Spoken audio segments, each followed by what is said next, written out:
Hey, Tom Rooney here with Dr. Go. Hello, Dr. Go. Hi, Tom.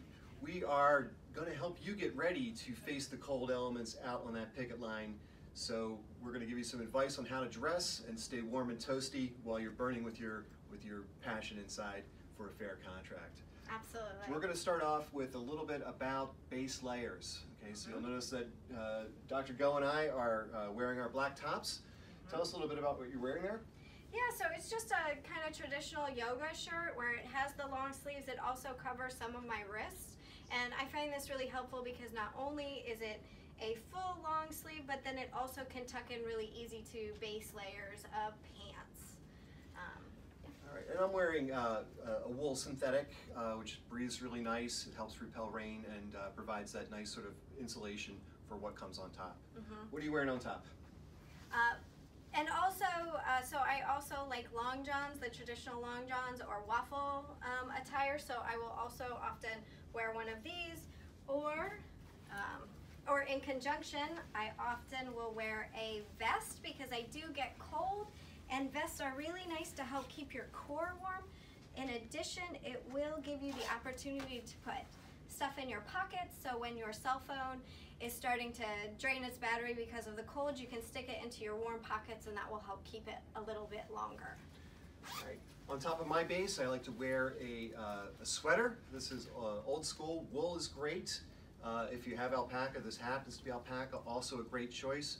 Water repellent, great insulation, a great choice if you have it. Yep, I've just got this, off the shelf wool vest or sweater as well. Not as fancy, but it does the trick and keeps you warm. So this is a nice option. All right, and then finally you put your winter coat on top of all this. So we've got several layers keeping us warm and toasty out on that line.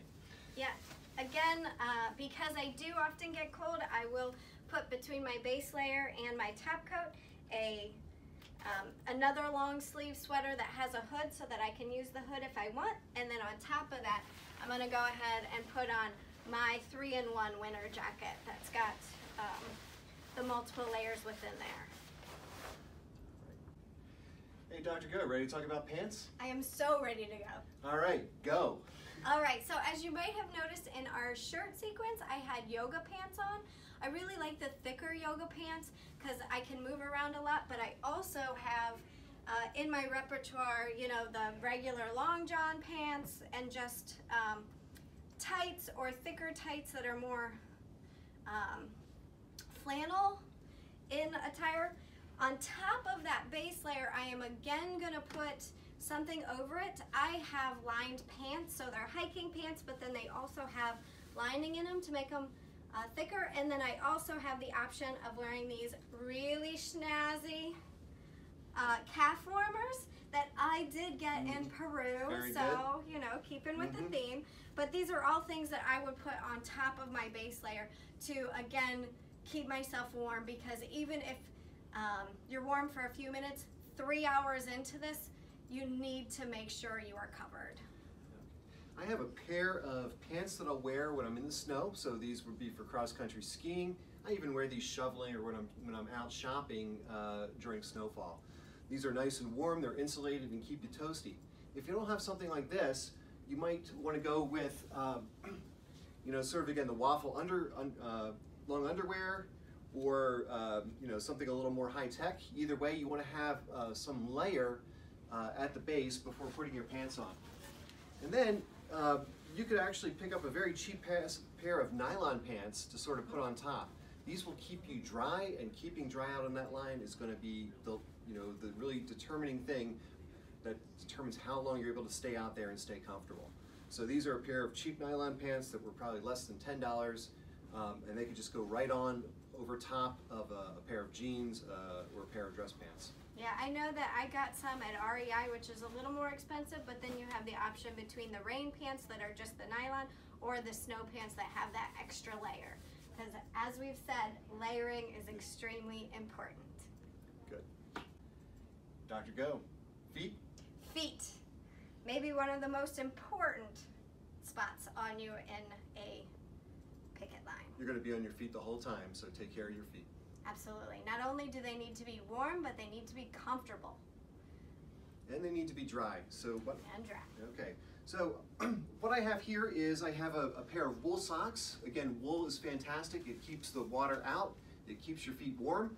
Sometimes they can get a little itchy. If that's the case with your wool socks, and you're like, I don't want to wear them because they itch. Put them in the washing machine with some shampoo and conditioner, and that will actually take some of the itch out. And I will also double up on my socks, so I will put 2 wool socks on, or I will put just a base sock on, and then I will put my wool socks on top of it, because if your feet get wet, that's going to be horrible. And it is possible that you might want to just actually bring an extra pair of socks just in case your first pair of socks do get wet.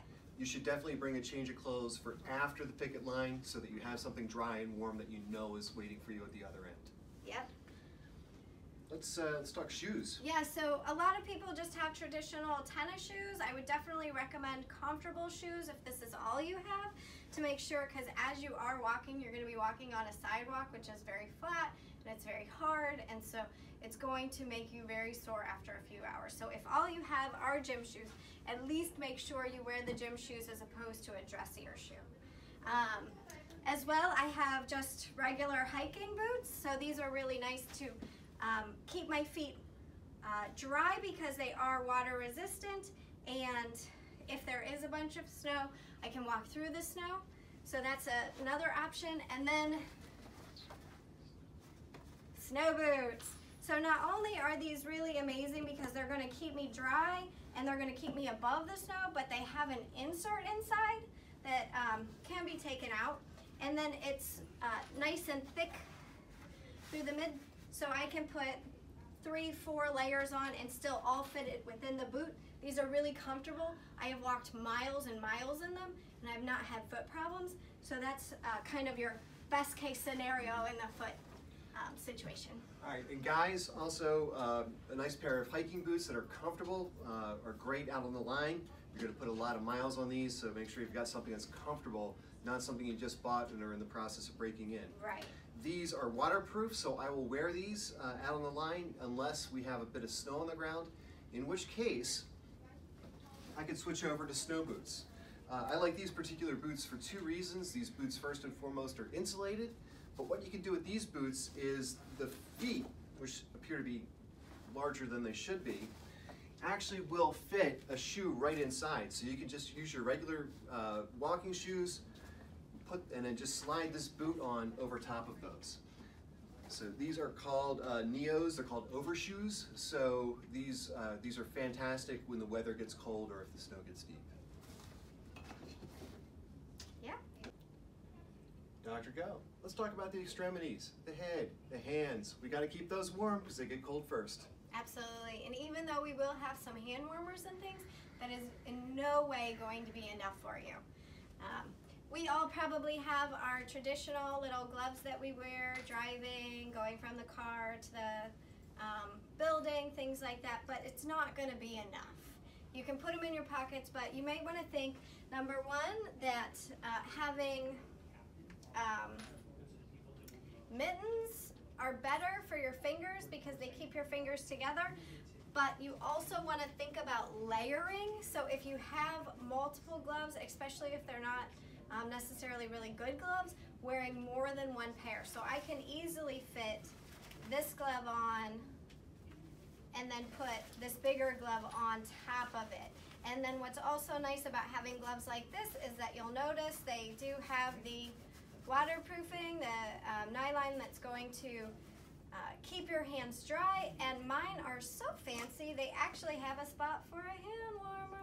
Very nice. So that's what I'm going to do with my hands to keep them warm. I also just have a regular hat, nothing fancy, just to keep my head warm, but as I mentioned in an earlier video, I often wear a middle layer between my base and my outer coat that has a hood, and then I also want to have scarves on, so you can have the traditional picket line scarf that we have made. Red for Ed. Red for Ed. You also may want to consider bringing your own knit one, something that's going to keep you extra warm. And then if you want to be extremely fancy and have an extremely fancy red scarf, you know, there is no reason that there cannot be something fashionable on the line. So think ahead. All right. Okay. I will agree with Dr. Go. Layering gloves is great. These are the nice warm gloves I wear for very cold weather. The one downside of these, they're warm, they're insulated, they're waterproof. Sometimes they're just too warm and my hands begin to overheat. So having a second pair of gloves that I could sort of pull these out and have a lighter pair of gloves on, I can put these back on a little bit later, always a good way to go. In terms of what to put on your head, you've got the traditional knit cap, keeping your ears warm.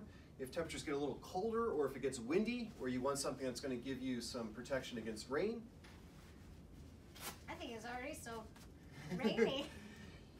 You can go, you know, full hunting hat here, complete Very with nice. water repellent stuff, keep you nice and dry. Now, if you're not a scarf person, you might want to have a neck gaiter, something you can just sort of slide on here to keep your neck warm. And again, if it's cold and windy, you can get a relatively inexpensive mask to keep your face and your nose from freezing. I used to walk to school when it was 0 degrees and I'd always have this on and my neck gaiter. Never had a problem. And of course at the end, red for Ed. Absolutely. And that being said, it probably, whether it's snowing or not, will have snow on the ground, which is very light out, and it can make your eyes a little sensitive, so you want to think about sunglasses. You also may want to think about an umbrella in case it's raining, hiking poles in case you need some additional assistance with stability, and then if you have, again, anything fashionable that's red, and you can fit it on over top, you may want to consider a jacket that's red, or, you know, a rain gear outfit that is also red. But that's because we are red for Ed.